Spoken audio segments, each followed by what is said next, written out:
കഴിഞ്ഞ പാലക്കാട് ക്രിസ്തീയ വിഭാഗങ്ങളെ അല്ലെങ്കിൽ ഓശാന ഞായറിനെ കുറിച്ചൊന്നും പ്രതിപാദിച്ചില്ല എന്നതായിരുന്നു ദീപക് ധർമ്മടം ഒക്കെ തന്നെ പറയുന്നത്. ഒരുപക്ഷെ തൃശ്ശൂരിലേക്ക് എത്തുമ്പോൾ ആ വോട്ടിന് വലിയ പ്രാധാന്യമുള്ള അല്ലെങ്കിൽ അത്തരം വിഷയങ്ങളൊക്കെ തന്നെ ഉയർത്തിയായിരിക്കും അദ്ദേഹത്തിന്റെ പ്രസംഗം എന്ന കാര്യത്തിൽ ഒരു തർക്കമുണ്ടാവില്ല. അദ്ദേഹം അതിലൂന്നി തന്നെയായിരിക്കും കൂടുതൽ സംസാരിക്കുകയൊന്നും ഉണ്ടാവുക.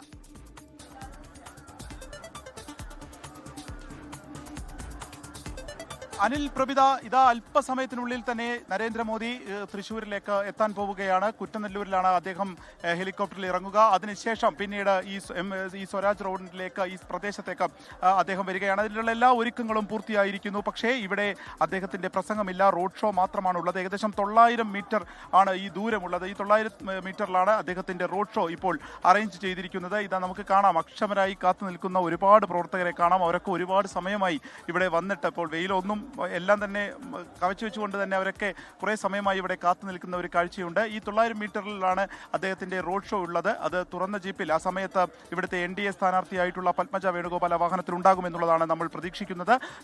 മറ്റൊന്നുള്ളത്, ഇപ്പോൾ അദ്ദേഹത്തിന്റെ പാലക്കാട് നടന്ന പ്രസംഗമായിരുന്നു. ഇടത് സർക്കാരിനെ കടന്നാക്രമിച്ച് ഒപ്പം മോദി ഗ്യാരണ്ടി പ്രഖ്യാപിച്ചുകൊണ്ട് അദ്ദേഹം പ്രസംഗിച്ചിരിക്കുന്നു. മോദി ഗ്യാരണ്ടി യുവാക്കൾക്ക് അവസരമുണ്ടാകും, കേരളത്തിൽ നിന്ന് അവർക്ക് പുറത്തു പോകേണ്ടി വരികയില്ല. ഒപ്പം ഡീൽ വിവാദത്തിലും അദ്ദേഹത്തിന്റെ നിലപാട്, BJPയുടെ നിലപാട് വ്യക്തമായിരിക്കുന്നു. BJPയുടെ A ടീം കേരളം ഉണ്ടാവും, കേരളത്തിൽ അധികാരത്തിൽ വരും എന്നുള്ളതാണ് അദ്ദേഹം പറഞ്ഞിരിക്കുന്നത്. ഒരു അവസരം നൽകി കഴിഞ്ഞാൽ കൃത്യമായിട്ടുള്ള വികസനം, അത് മോദിയുടെ ഗ്യാരണ്ടിയാണ് എന്നുള്ളത് പറഞ്ഞിരിക്കുന്നു. കഴിഞ്ഞ ലോക്സഭാ തിരഞ്ഞെടുപ്പിലാണ് ഇതിനു മുൻപ് ഈ രാജ്യത്ത് തന്നെ ആദ്യമായി നരേന്ദ്രമോദി കേരളത്തിലെത്തിയാണ് മോദി ഗ്യാരണ്ടി പ്രഖ്യാപിക്കുന്നത്. അത് സുരേഷ് ഗോപിയുടെ പ്രചാരണത്തിന് എത്തിയ സമയത്തായിരുന്നു മോദി ഗ്യാരണ്ടി ആദ്യമായി അദ്ദേഹം പ്രഖ്യാപിക്കുന്നത്. അതിനുശേഷം ഇപ്പോൾ വീണ്ടും എത്തി അദ്ദേഹം മോദി ഗ്യാരണ്ടി കേരളത്തിന് വേണ്ടി പറഞ്ഞിരിക്കുകയാണ്. കർഷകർക്ക് വേണ്ടി കൃത്യമായിട്ടുള്ള ഒരു പരിഗണനയുണ്ടാകും. അങ്ങനെ അധികാരത്തിലേറുകയാണെങ്കിൽ അത് കേരളത്തിൽ വലിയ മാറ്റങ്ങൾ ഉണ്ടാക്കും എന്നുള്ളതാണ് BJPയുടെ ഇപ്രാവശ്യത്തെ മുദ്രാവാക്യവും. അതാണ് മാറാത്തത് മാറും എന്നുള്ളതാണ് കൃത്യമായിട്ടുള്ള മുദ്രാവാക്യവും. അങ്ങനെ വലിയ പ്രചാരണത്തിലേക്ക് കടക്കുന്നു. ആളുകൾ എല്ലാവരും തന്നെ കാത്തു നിൽക്കുന്നു എന്നുള്ളതാണ് തൃശ്ശൂരിലെ കാഴ്ച. ഇനി അല്പസമയത്തിനുള്ളിൽ തന്നെ റോഡ് ഷോ തുടങ്ങും. നിങ്ങൾ എവിടുന്നാ വരുന്നേ? ഇപ്രാവശ്യം ഇപ്പൊ തൃശ്ശൂർ എടുക്കുമോ? എടുക്കും. പ്രാവശ്യം പ്രതീക്ഷയിലാണ്. തീർച്ചയായിട്ടും 100%. എങ്ങനെയാ പ്രധാനമന്ത്രി വരുമ്പോ എന്താ നിങ്ങൾ പ്രതീക്ഷിക്കുന്നത് തൃശ്ശൂരിന് വേണ്ടി? എല്ലാം പ്രതീക്ഷിക്കുന്നു, എല്ലാം കൊണ്ടും എല്ലാം പ്രതീക്ഷിക്കുന്നു.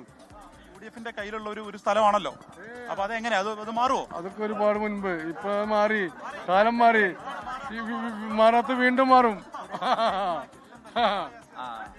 അതെ, അപ്പോൾ വലിയ പ്രതീക്ഷയിൽ, വലിയ ആത്മവിശ്വാസത്തിൽ തന്നെയാണ് NDA ക്യാമ്പുള്ളത്, പ്രവർത്തകരുള്ളത്, അനുഭാവികളുള്ളത്. എല്ലാവരും തന്നെ പ്രധാനമന്ത്രി നരേന്ദ്രമോദിയെ തൃശ്ശൂരിലേക്ക് വരവേൽക്കാൻ വേണ്ടി കാത്തു നിൽക്കുകയുമാണ്. അനിൽ പ്രഭിത.